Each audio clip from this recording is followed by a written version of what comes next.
일곱 나팔 환란의 목적이 뭐냐? 일곱 나팔 환란의 목적, 땅에 첫째는 땅, 둘째는 바다, 둘째는 강, 세 번째는 해달별, 공중.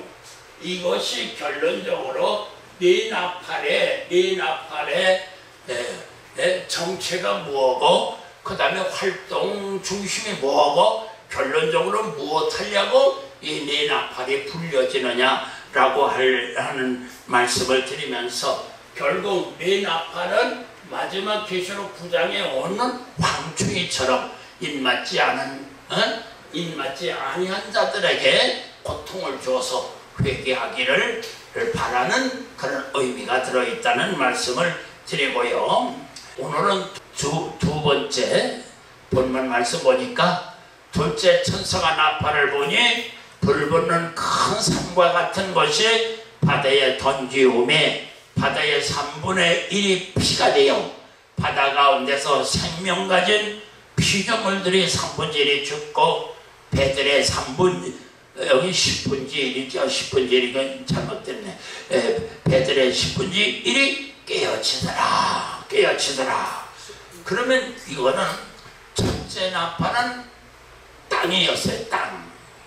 땅에 피 섞인 우박이 쏟아지니까 결국 푸른 나무, 푸른 것들이 사위더라는 것과 죽는 것과 어떻게 차이지느냐 그러면, 죽는 건 빵 쏴서 그 죽으면 끝나는 건데, 이건 그렇지 않고 사위다는 말은 숯불을 시뻘간 숯불을 갖다가 항아리에다 탁 집어넣으면 그 다음에 숨이 막혀갖고 산소가 부족해서 그래서 꺼지는 시기로, 결국은 은근히 영적 목을 죽여갖고 그냥 죽이는 게 아니라 숨 못 쉬게끔 이렇게 해서, 그래서 땅은 뭐냐 그러면 여기서 말하는 계시록 8장 첫 번째 나팔 불 때 땅은 교회를 의미하는 것으로 제가 보여줘요. 그러면 바다는 뭐냐 그랬을 때, 바다는 세상이다. 거기에 대한 말씀은 지난번에 땅에 대한 말씀, 오늘 바다라고 하는 것을 말씀을 가지고 이제 말씀을 드리도록 하겠습니다. 그러면 첫째로 교회에 보내는 편지에서 서머나 교회 환난과 궁핍 중에서 죽도록 충성하라는 믿음을 가지고 권면하셨다. 그렇죠? 두 번째입니다. 여기서 기억하실 것은 일곱 나팔, 일곱 나팔, 일곱 대접 이렇게 나오는 거예요. 그러니까는 계시록 8장 두 번째 나팔에 바다에 피로 물들었어. 쉽게 말하면 그 피로 물들은, 그래서 3분의 1의 생명이 죽어버려요. 이 죽는다는 말 속에는 쉽게 말하면 순교적 의미가 들어있는 거예요. 그래서 왜 순교적 신앙을 가지라고 이베소 교회에, 서문학 교회에게 왜 순교적 신앙을 가지라고 그러셨을까? 거기 이 서문학 교회 말씀할 죽도록 충성하라. 그리하면 내가 생명의 면류관을 너에게 주리라. 생명의 면류관, 생명이에요. 죽었던 것이 다시 살아나서 부활이라고 하는. 그래서 이 서문학 교회는 부활에 참여했다가 다시 부활해서 천국에 올라가서 공중에서 주님을 영접할 교회에, 즉 부활신앙이라는 거예요. 이 서문학 교회. 그러면 예수님이 일곱 교회 편지를 보낼 때 괜히 했겠어요? 장난으로 했겠어요? 앞으로 환란 때에는 이런 환란이 일어나는데 저희 교회는 이렇게 죽도록 충성하는 저기 부활신앙을, 죽으면 다시 산다는 부활신앙을 가져야만이 너희가 앞으로 된다. 그런 의미에서 이제 서문학교에 대해서 말씀을 그렇게 하시는 걸로 보입니다. 두 번째는 일곱 인봉 두 번째 계시에서 붉은 말 탄 자가 칼을 가지고 서로 죽이고 화평을 제하여 버려 전쟁을 일으킨다는 거예요. 전쟁이다. 결국 붉은 말 탄 자는 화평을 취해서 전쟁을 일으키도록 하는 거예요. 전쟁을. 그러면 뭐냐? 이때 여기서 말하는 이 전쟁이란 말이 누구와 전쟁이냐면 일곱 편지를 뭐 오바마한테 보낸 것도 아니고 박 대통령한테 보낸 것도 아니고 이걸 교회에 보냈어요. 그래서 그 교회 사자를 즉 목사님에게 편지를 일곱 교회에 보내면서 그래서 전쟁이 앞으로는 이렇게 일어나는데 그때에는 복음과 교회를 다시 말하면 바다에 일어나는 이 전쟁은 교회를 핍박하기 위한 이렇게 볼 때 땅은 교회를 의미하고 바다는 세상을 의미해요. 그럼 세상을 바다를 세상으로 그 보는 그 배경의 의미나 그 근거는 뭐냐 그랬을 때 이제 나오는 거죠. 이제 나올 겁니다. 그 다음에 세 번째로는 자 일곱 나팔 환란 때가 되면 강성대국이 쉽게 말하면 이북의 김정은이 강성대국 하는데 모르겠어요. 강성대국이 세상에서 나타나가지고 바다 3분지를 피바다가 되게 한다.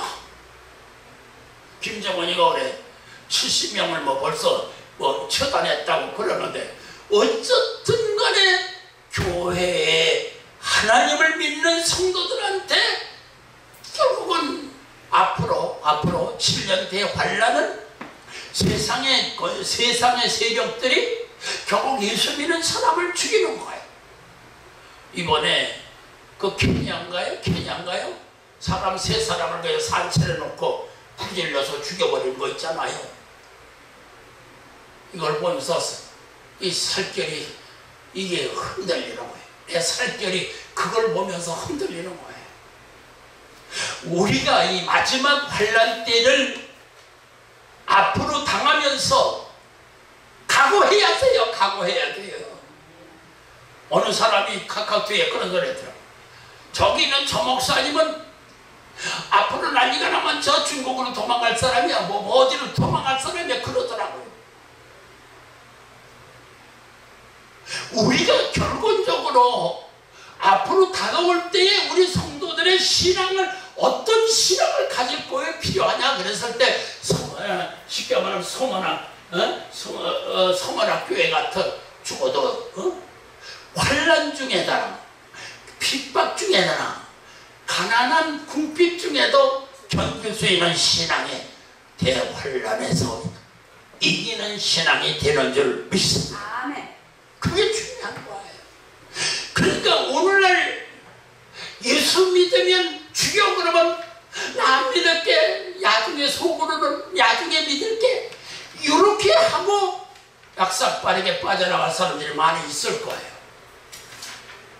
우리가 앞으로 다가오는 진짜 환란이 온다면 죽으면 죽으리다 하는 정말 이 신앙을 가지고 정말 서문학교회처럼 말해요.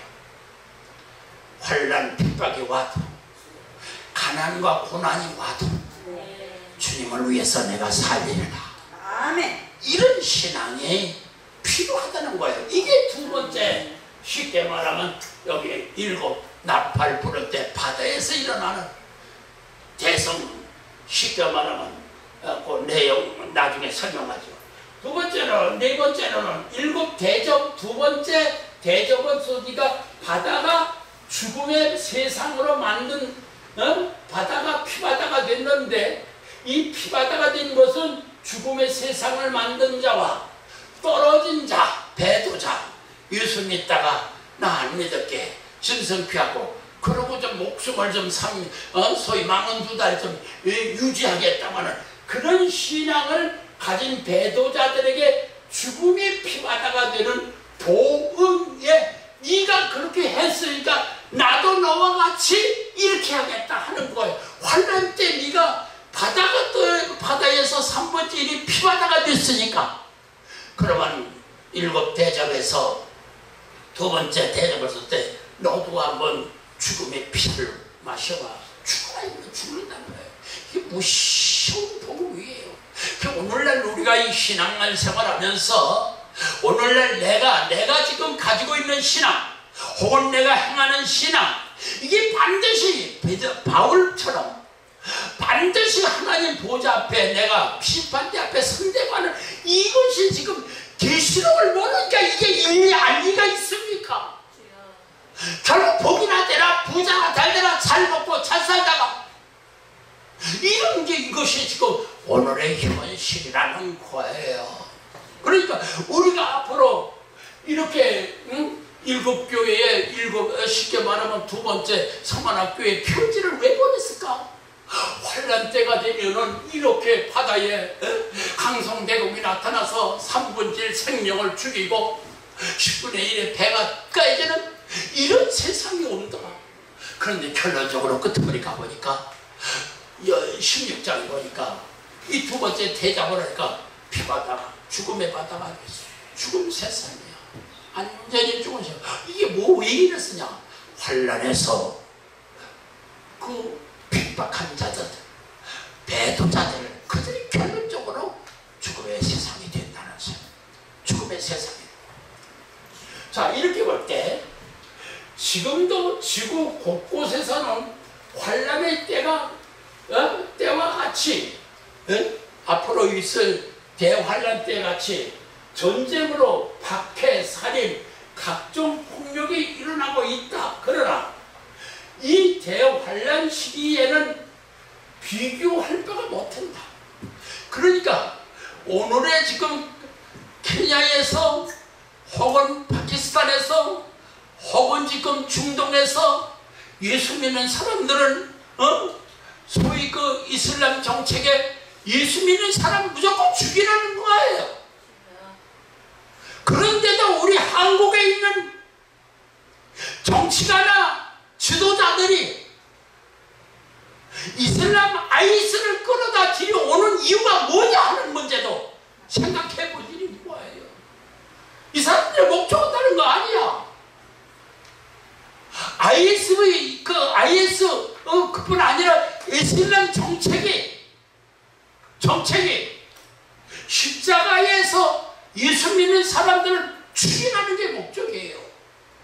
지금은 우리나라에 지금 조금 와서 그렇지, 영국이 지금 이슬람을 통해서 지금 완전히 뒤집혀져가서 이제는 이슬람 저기가 결론적으로 내가 이 말을 하게 되면 아마 반대하고 들고 일어날 사람들이 있을지 모르지만 이게 앞으로 이게 전 세계가 지금 하나님의 어떤 섭리가 있어서 이렇게 이슬람 사람들을 유럽으로 다 갖다 보내가지고 이제 들고 사망해서 일어나면 어떻게 할 거예요?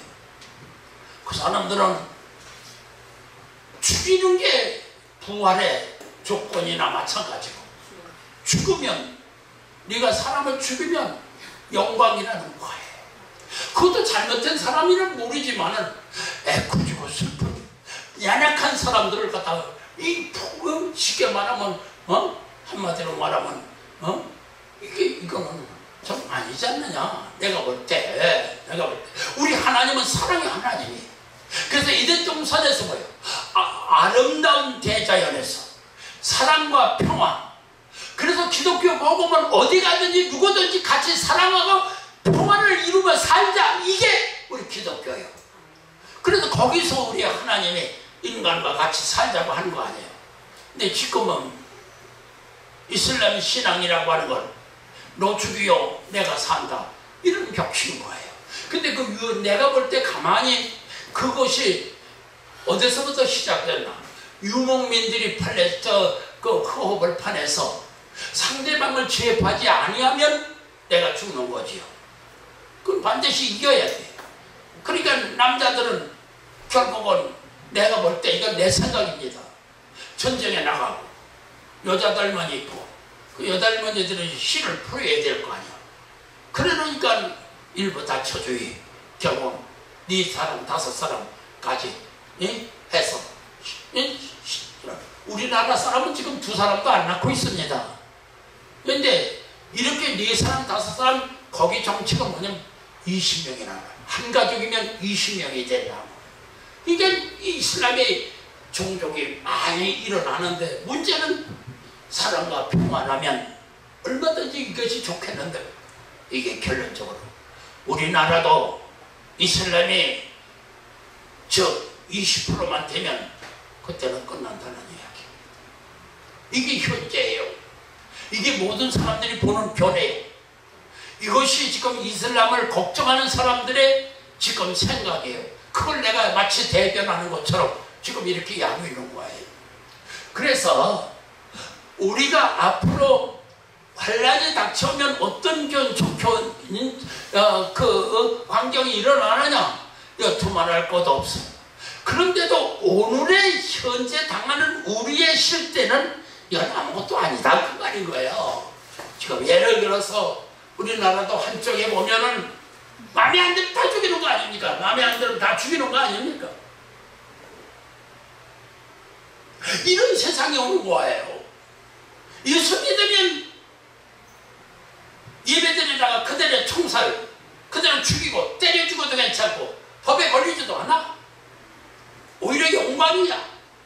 이런 사회가 구축이 된다면 과연 앞으로 우리가 어떤 신앙을 가져야 될까라고 하는 겁니다. 우리나라는 세계적으로 마치 견본과 같습니다. 우리 남쪽에서는 뜨거운 성령에 의해서 복음을 전하겠다고 하는 이 열심에 그래서 현재 우리 한국교회가 170군데의 나라에 약 2900년, 3만 명은 안 된 것 같아요. 300명의 그 선교사를 보내고 있어요. 이 보내는 이게 무엇인가? 여기에 하나님의 뜻이 있잖아요. 가면 죽어. 그래도 좋다는 거지요. 어떤 일을 가도 좋다는 거예요. 그래갖고 지금 올해 당국에서는 그 조심해라. 그런 데 가지 말고 그런 데 하지 마라. 이렇게 말하지요. 그래도 좋다는데요. 죽어도 좋다는 건데요. 나 복음을 전에다가 죽어도 좋습니다. 그러고 가는 거 아닙니까? 쉽게 말하면. 이런 세상이 앞으로 다가오면 어떻게 할 거냐 하는 거예요. 근데 이거는 지금 아무것도 아니야. 지금 우리나라는 남쪽에는 이렇게 해서 복음을 위한 성령의 역사가 앞으로 일어나지만은 뭐 어떤 사람은 말해서 뭐 교회 다 죽고 그 목사들 다 죽고 우리 성도들 다 죽었다 그래서 아닙니다. 엘리야가 도망가면서 하나님 아버지 우리는 나밖에 안 남았으면 죽었어 그랬을 때 하나님은 아직도 몇 명? 7천이 남았나이다. 7천이 남았다. 너의 순교전 7년. 우리 한국교회는 이러니 저러니 해도 우리 한국교회 하나님 뜻대로 살려고 하는 목사님들과 성도들이 있는 줄 믿습니다. 얼마인지는 몰라요. 그렇기 때문에 지금 155마일 휴전선 누구의 힘에 의해서 5천년 동안에 950번 전쟁이 일어났는데 5년마다 한 번씩 전쟁했다는 거예요. 근데 우리나라는 지금 얼마입니까? 휴전이 아직 전쟁 중이 휴전 평화가 아니에요. 끝난 게 아니에요. 6.25 사변이 지금 70주년이 벌써 이렇게 되지 않습니까? 실제로 71년이 가깝지 않습니까? 60몇 년 되는 거죠. 이렇게 될 동안에 평화를 누려서 우리 남한에서 한국교회가 예수를 믿으면서 신앙생활 잘하고 있게 해주신 우리 하나님의 뜻이 계신 줄 믿습니다. 그러니까 우리 한국교회 중에도 또 우리 지금은 이렇게 겨자씨같이 작지만 우리 유한신학대학을 통해서 계시록을 통해서 지금 이것이 제21세기 제2 종교개혁의 제형을 요한계시록을 통해서 새로운 개혁의 제2의 종교개혁이 일어나기를 바랍니다. 그렇다면 여기 있는 둘째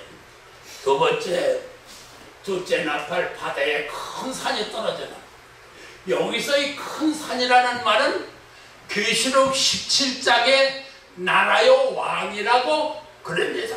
나라의 그러니까 세상 바다에 큰 나라 큰 왕이 이게 세상에 떨어져서 강한 나라가 돼갖고 그 강성대국을 통해서 이게 이제 앞으로 환란이 오면 예수 믿는 즉 다시 말하면 하나님 앞에 적그리스도 반대되는 세력이 나타나서 이게 세상을 피바다로 만든다는 거예요. 아마 이쯤 되면 여러분들이 이게 뭐다? 이렇게 아마 좀 어느 정도 감이 잡히실 거예요. 그래서 이 바다는 세상을 의미하고 이 떨어지는 이 큰 산인데 그냥 산이 아니야. 불 붙는 큰 산이야. 이글이글하는 큰 산이야. 떨어지면 피바다가 되는 산이야. 이게 앞으로 상상해서 앞으로 이 세상에 어떤 세상이 되고 교회가 어떤 빛깔을 받고 우리가 여기에서 어떤 이런 과정을 통할까 아마 이 말씀만 드리면은 겁나실 거예요. 아유 그런데 그것이 바로 그 순교적 신앙을 요구하는 거예요. 내가 죽으면 다시금 살아나서 하늘로 부활 휴거돼서 휴거가 아니라 부활 성천에서 공중에 임하시는 예수님을 영접하게 되는 그게 환란인 거예요. 일곱 나팔의 환란이 뭐예요? 하나님께서 주인이 되시고 마귀에게 가서 너 가서 저 교회 저 사람 저 집사 김 집사 목사 가서 좀 괴롭혀. 그래 보내면은 가서 믿음이 약한 사람은 아이고 나 예수 안 믿을게요 요래지만은 끝까지 가면서 죽으면 죽으리다 스테반 집사처럼 죽으리다 하는 그 자에게 그래 너는 세마포에 있고 계시록 6장 예수님께서 네 말 탄자에 의해서 순교를 당하니까 소위 그 순교당한 자들에게 흰옷을 입혀.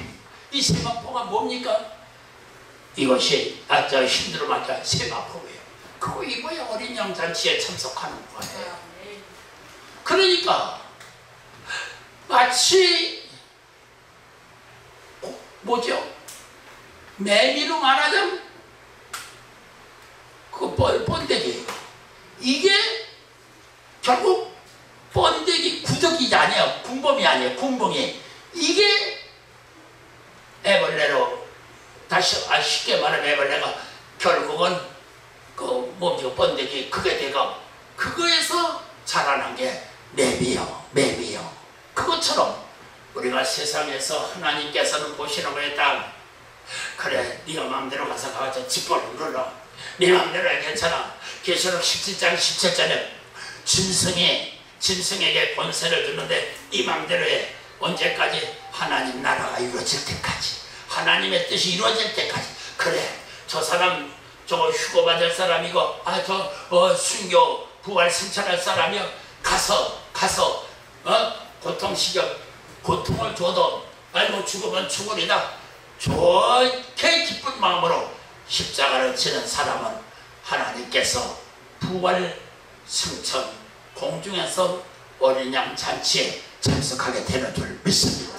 그거요. 그게 일곱 나팔 환란이 무섭고 두려운 것이 아니라 그 추수가 되면은 추수가 돼서 알곡이 되면 알곡이 돼서 창고에 들어가는 것처럼 우리가 환란이 오면 환란에서 내 믿음을 달아서 그래서 거기서 합당하면 결국 주님을 영접하고 새하늘 새 땅에 들어가는 천국 자격의 자격증을 얻게 된다는 이런 말씀인 거예요. 자, 그렇다면 여기 바다는 무엇을 의미하나? 바다는 표범 같은 짐승이 나온 곳이다. 계시록 13장 1절에 보니까 몸은 하나인데 머리는 일곱이고 뿔이 여린 그런 짐승이 바다에서 올라오는 거예요. 그런데 얼굴은 호랑이 얼굴에 발은 곰의 발에 이는 사자이같이 이런 짐승이 어디 있겠어요? 그래서 바다에서 올라온 짐승이라는 말은 세상에서 이러한 강한 나라가 나타나서 그래서 교회를 아주 짓밟는 그런 때가 있다는 거죠. 그래서 계시록 17장 3절에 보면 음녀가 탄 짐승이다. 계시록 17장 9절 일곱 머리는 여자가 앉은 일곱 산이요 또 일곱 왕이라. 계시록 17장 9절에 이 짐승이 나온 여기 이거는 세상. 그 다음에 둘째 대접을 써두니까 요거는 이미 이제 소위 일곱 대접에서 일곱 나팔에서 그 다음에 둘째 대접을 쏟으니까 바다가 죽은 자의 피같이 되었더라. 16장 3절에 나팔 환란 기간에 세상을 피바다로 만들어서 결국은 죽음의 피바다를 만들었던 그들에게 죽음의 피를 마셔 피바다에 결국은 놓이게 된다 하는 겁니다. 그렇다면 세 번째로 계시록 7장 1절에 땅의 사방에 바람을 붙잡아 바람으로 하여금 땅에나 바다에나 바다에나 각종 나무에 불지 못하게 하라. 각종 예, 계시록 7장. 각이 빠졌어요. 각종 나무, 각종 종이나 나무에 불지 못하게 하라. 그 빠져버렸어요. 그 다음에 여기서 제가 좀 열심히 하는데도 이게 자꾸. 그래서 여기서 땅은 교회를, 바다는 세상을, 나무는 종들에게 해하지 말라는 그런 의미가 들어있다는 거예요. 그래서 바람 뭐예요? 전쟁이죠. 전쟁을 억제하고 있으라는 말씀이다. 이유는 종들이 이마에, 주의 종들의 이마에 요한 계시록이 머리에서 꽉 차도록 그 소위 종들의 이마에 인치기까지 위함이다. 이런 심정으로 볼 때 바다는 세상을 의미하고 있는 것으로 보인다. 다음에 네 번째로 계시록 13장 1절에 보니까 바다에서 7조씩각 표범 같은 짐승이 올라가서 망원 2달 동안 성도들과 싸워 이김으로 세상 창세 이후로 생명책에 기록되지 못한 자는 다 짐승에게 경배하더라. 다 짐승에게. 그때가 언제냐? 망원 2달 후 3년반을 지금 우리가 보고 있는 거예요. 그러므로 여기에서 바다는 세상, 불신앙 세지름을 의미하고 있는 것으로 보인다 그거예요. 내가 그렇다고 말 아니고 그러다 그 말이에요. 그 다음에 가서 큰 불 붙는 산은 뭐냐? 바다에 떨어졌는데 둘째 천사가 나팔을 부니 불 붙는 큰 산과 같은 것이 바다에 던지오매 바다 3분의 1이 피가 되고 바다 가운데 생명 가진 피조물들이 3분의 1이 죽고 배들이 3분의 1이 깨어지더라. 이 말은 계시록 19장 7절에 지혜 있는 뜻이 여기 있으니 일곱 산, 여기서 그러니까 여기 바다에 떨어진 산이 뭐냐 그 말인 거예요. 여기 17장 19절에 지혜가 여기 있으니 일곱 머리는 일곱 산이요 산. 이 산이 지금 바다에 떨어져. 그럼 그 산이 뭐냐? 또 일곱 왕이라. 일곱 나라 왕이라. 그러니까 일곱 머리 짐승은 몸은 하나인데 머리는 일곱이라는 말은 일곱 왕, 일곱 나라 연합체라 이 말인 거지요. 교회를 대적하는 연합체. 일곱 왕이라. 사는 나라의 왕이다. 때가 되면 강한 나라가 나타나서 교회를 박해할 것이다. 그리고 그 산은 쓰임받은 후에 심판을 받는다. 마귀야 결국 나중에 심판받는 것. 그 다음에 16장 20절에 일곱째 대적 재앙이 임함으로 16장 19절 큰 성이 세 갈라로 갈라지고 16장 20절 각 섬도 없어지고 산악도 간데 없다 하는 이런 시경을 심판을. 그러면 첫째 나팔 땅의 환란은 거짓 선지자들의 미혹으로 인한 내적 우리 속에 내적 환란이라면 불붙는 산이 바다에서 떨어지는 것은 세상 임금들이 박해하는 외적에서 오는 심판이다. 그러니까 땅에서 교회에서 인내 서만한 빌라델피아 교회처럼 인내의 신앙이 있어야 하고, 바다에서 외부에서는 이 산의 외부적으로는 핍박은 내가 믿음으로 이길 수 있다는 거예요. 그래서 산이 뭐냐? 여기서 중요한 건 사는 나라의 왕으로 하나님의 한 뜻을, 계시록 17장 17절에 하나님의 한 뜻을 짐승에게 주어 저가 하나님의 뜻을, 하나님의 나라를 이루기까지 한시적으로 그 다음에는 또 심판받는 거예요. 하나님의 일을 성취하신다. 진짜 하나님의 자기 뜻대로 할 마음을 저에게 주사 한 뜻을 이루게 하시고 저의 나라를 그 짐승에게 주게 하시되 하나님의 말씀이 응하기까지 누구를 시키느냐? 사탄을 시키는 거예요. 지금 사탄을 시키어서 영적 추수의 과정을 지금 일을 시키는 거예요. 우리가 이걸 먼저 알아야 돼요. 우리가 환란이라는 게 뭐냐? 그 환란에 대한 의미를 먼저 알아야 된다. 즉 교회를 박해하게 하는 것은 영적 추수다. 마귀들이 교회를 집합하게 하는 것은 하나님께서 그 가운데서 알곡된 신앙을 순교할 것이고, 순교한 자들은 부활시키면 또 하늘로 올라오라 해서 하늘에 올라가서 공중에서 어린 양 혼인잔치를 베풀고 지상 가운데 천년왕국 들어가지 않느냐 그 말이에요.